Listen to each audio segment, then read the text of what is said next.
Alright, so we're cutting back a little bit here to hopefully survive this fall. We'll see. We should.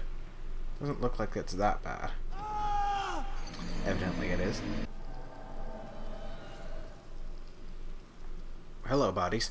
Anywho, we're actually back here to get some items that we missed before heading back to the boss. Don't jump that way because you will die, as I found out the hard way.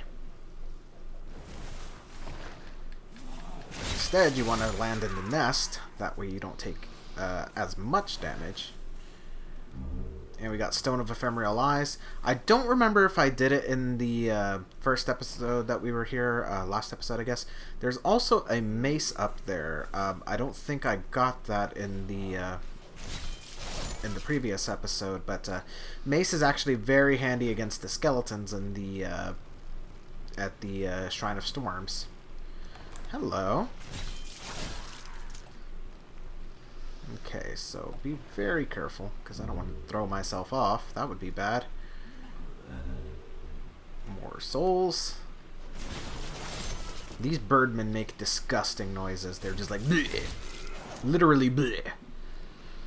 Okie dokie. So now that we've got that taken care of, we can head on over here. We can actually kick this down, and that'll lead to the area that we were, to the boss. Before we do that, we are going to want to kill this guy. Beautiful.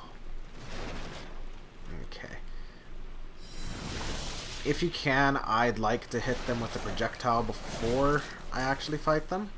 Just so their blood doesn't get on me. Because I think you can get plague from that. Ooh, Blessed Mace. That's actually a very good weapon. That, again, does a lot of damage to the skeletons at the Shrine of Storms. So that's probably going to be our next place to go. To actually clear proper. And then after that, we'll see where we go. But yeah, I'm just dumb and overthought the fight with the leechmonger like ridiculously, because he's actually one of the easiest bosses, and I'm just dumb and stupid and dumb. So before that, we're going to use some of our fresh spice, and we aren't going to need our soul arrows here, so we're going to switch back to the Talisman of God and have heal on. And one other thing before we go. Actually, that's exactly what I needed. There was another one, if I'm not mistaken. Regular turpentine. Because Leechmonger is obviously, you know, as leeches are known to be weak to fire. So we're going to try this again.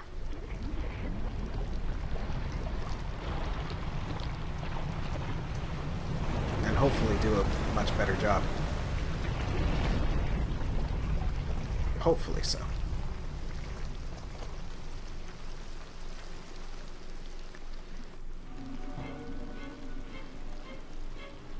I think I made a comment about it earlier when we fought it the first time, but this music's fantastic.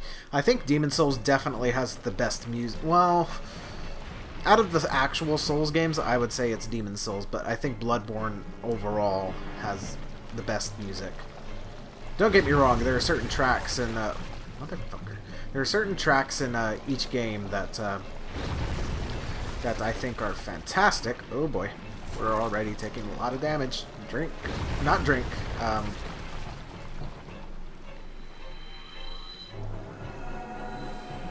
Okay. This is going swimmingly so far. Actually, no. We want to. What's he doing? Oh, he's healing. So we're gonna go ahead and light our sword on fire. The edgiest of all weapons. Katana with flames on it.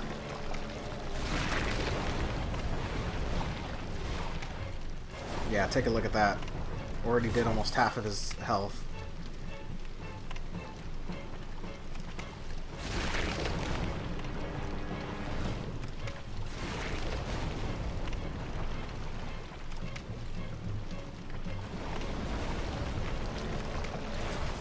Oh boy. I thought he was healing there.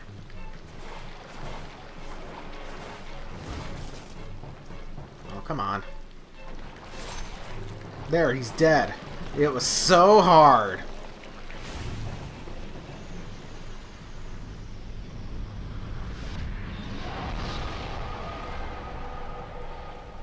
And further clarification that I've never actually played this area, so I will give myself a pass in that regard, but still rather embarrassing considering our first run through. Get all these items. A lot of grass here, which I'm totally fine with. And the Great Club. The Great Club is a full-on strength weapon, if I'm not mistaken. Shard of Faint Stone. Crescent Moongrass.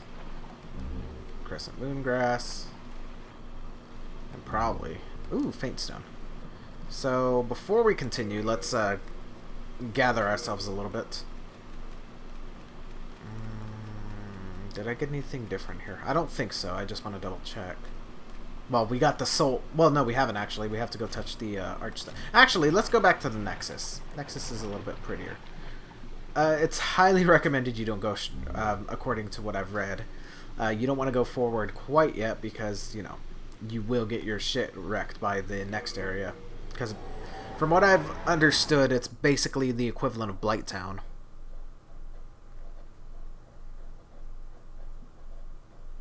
And of course, if you don't know what Blighttown is, oh boy, consider yourself lucky.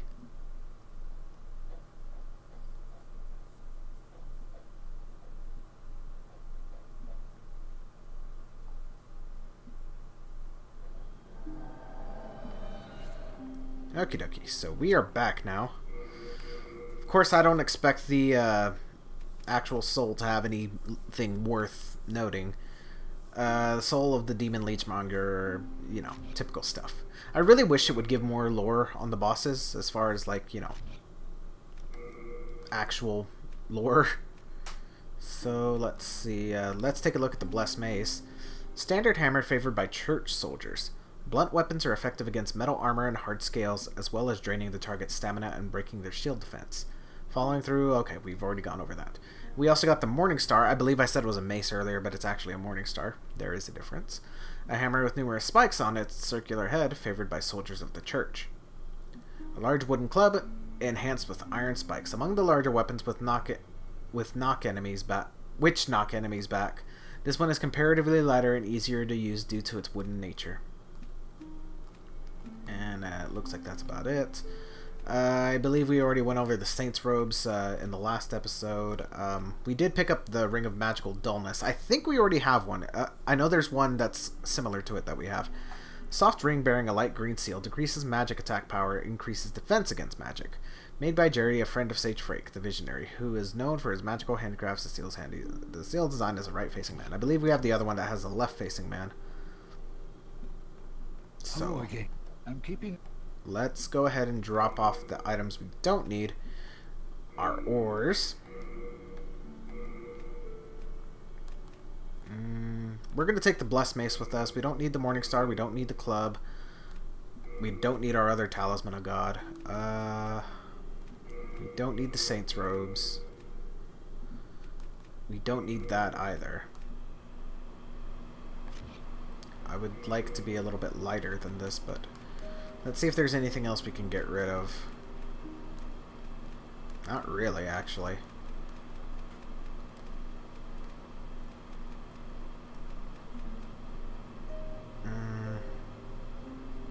Our Battle Axe does more damage than the Blessed Mace, but the Mace is actually more useful for our situation right now. So what I'm going to do is de-equip my Battle Axe.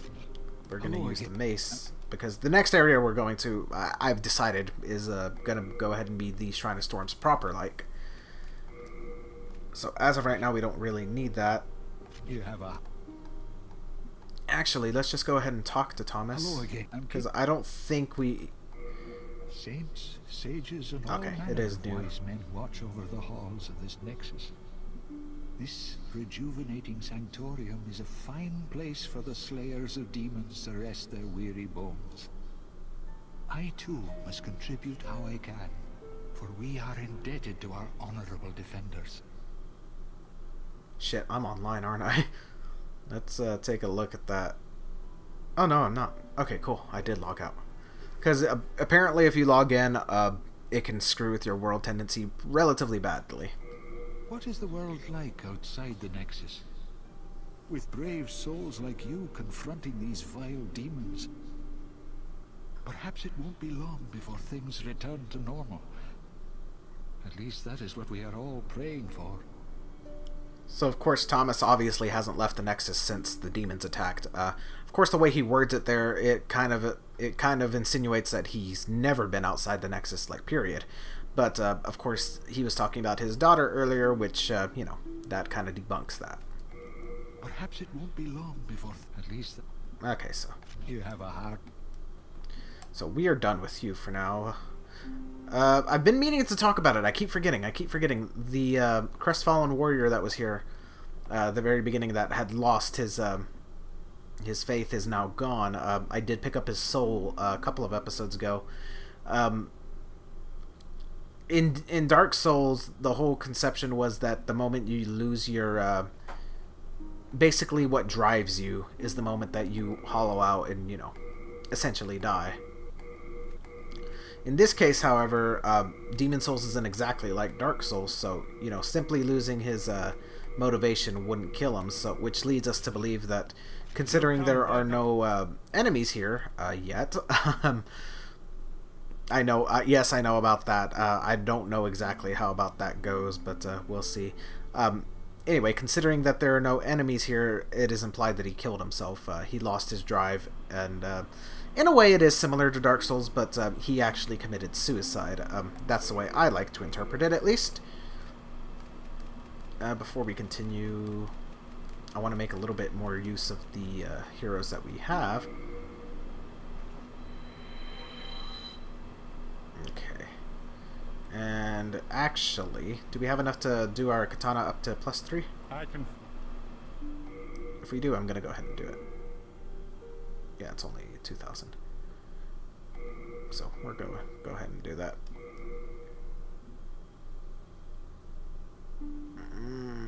It's tempting. We can also upgrade to the quality Uji Katana, which I forget. Demon Souls has a very weird way of upgrading their weapons, which a lot of people criticize it for that, but in my honest opinion, I don't think it's that bad.